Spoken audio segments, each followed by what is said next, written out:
In this lesson, we'll take a look at how to use watercolor pencils, and we'll create a piece of art from start to finish. Watercolor pencils differ from traditional colored pencils. The main reason they differ is because of their binder. Binder is the material that holds the pigment together and allows it to be spread over the surface. In a traditional colored pencil, we're likely to find a wax-based or oil-based binder. With watercolor pencils, however, the binder is water-soluble, allowing it to be activated with water, which makes it behave more like watercolor. Let's take a quick look at a few application techniques for watercolor pencils. We'll first apply a bit of blue here, changing the intensity of the color by adjusting the pressure that we place on the pencil on 140-pound hot-press watercolor paper. Then we can go back with a bit of water applied with a brush and activate this application. When it's activated, you can see it becomes more like watercolor paint. Now, when we're using watercolor pencils, we should do the same things that we do with watercolor painting. For example, we should mix colors to make more interesting colors and create colors that appear more natural. In this case, I've layered a bit of blue and yellow, and you can see where they overlap each other. The resulting color is green when the color is activated with water. Now, of course, you don't have to just activate watercolor pencils once they're on the surface. You can also apply a bit of water to the surface first, and then make marks with the watercolor pencil. You can see here that when we do this, the color is quite a bit more intense than if the watercolor pencil were applied without any water in place. We can, again, layer the colors and mix them, but you can see the texture is quite different and the color is quite a bit more intense. We can also use a watercolor pencil like a pan of watercolor paint. Using a brush loaded with water, we can just pick up some of the pigment from the pencil tip and then apply it directly to the surface.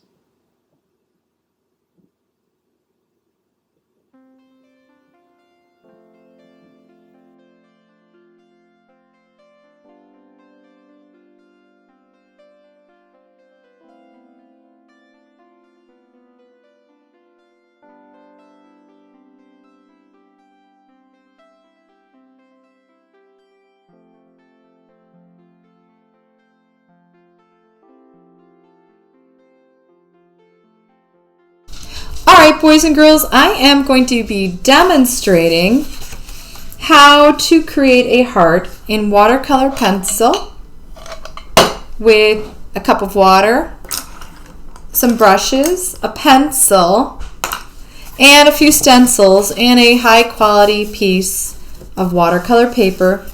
You can tell this is a nice piece of watercolor paper because it has a texture on it. And you can feel the texture. There's bumps. And those are little microscopic valleys that the water can soak into so that you don't rip your paper. Alright, so first step is deciding on your drawing. And I have some stencils for you. You could make a large format heart, maybe a heart in the center, possibly two hearts next to each other, one large, one small. And I might today do two hearts overlapping. So I'm going to create one on one edge and take my pencil and carefully trace around inside this negative shape. Remember, when you're tracing, you have to go slowly and press the pencil right on the edge.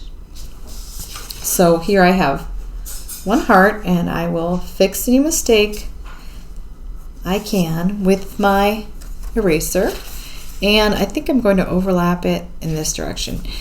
I could have a larger heart overlapping, but I don't think I want that.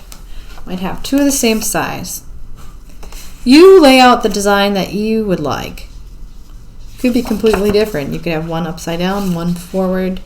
It's really your decision. Here I want them to overlap a little bit. Maybe I'll have one dip down. And I'm going to trace my heart.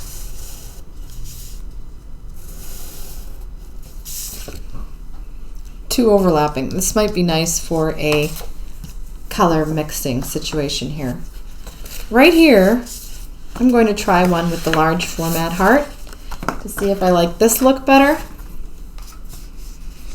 Lay it down on the paper, figure out how you'd like it to sit. You might have a fun message in the center. Remember, you paint first before you add lettering. And thin tip or fine tip Sharpies work really well over paint. Also, a white crayon, but you won't get a very tight line with a white crayon. White crayons act as resists, so wherever you put a white crayon, you will not see the paint. And I wish I had one on me so I could demonstrate that, but I will show that to you in the classroom. So right now, after I draw my idea out, I think I'm going to do this one first. I'm going to take this nice pencil and start layering up my color.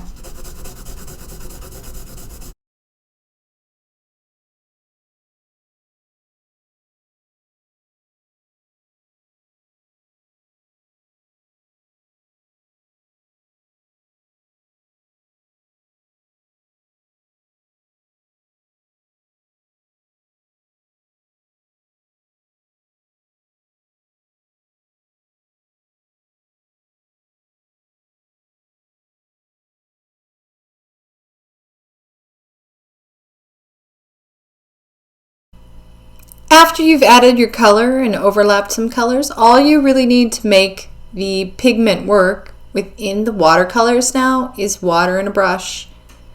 And be careful not to pull your brush over into other sections of your painting where you don't want that line to work its way across. So if you drag your brush all the way across all the colors, it's going to pull every color over, and it might not be the look that you're really wanting. So really try to do it in sections.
Alright, boys and girls,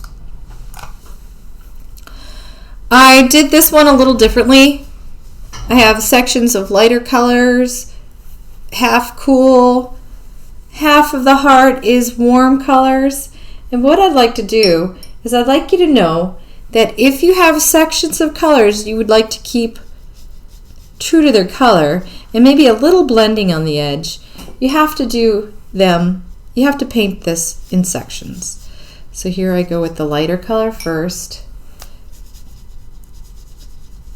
And I'm not really happy with this brush. So I'm going to go for a different brush in here, possibly this one. So I've got my yellow. And I'm going to do another yellow section carefully. Now I don't mind that it starts to blend with the orange right next to it. Oops, that's fine.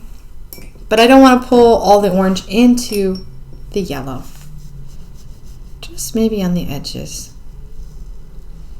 Give it a softer look.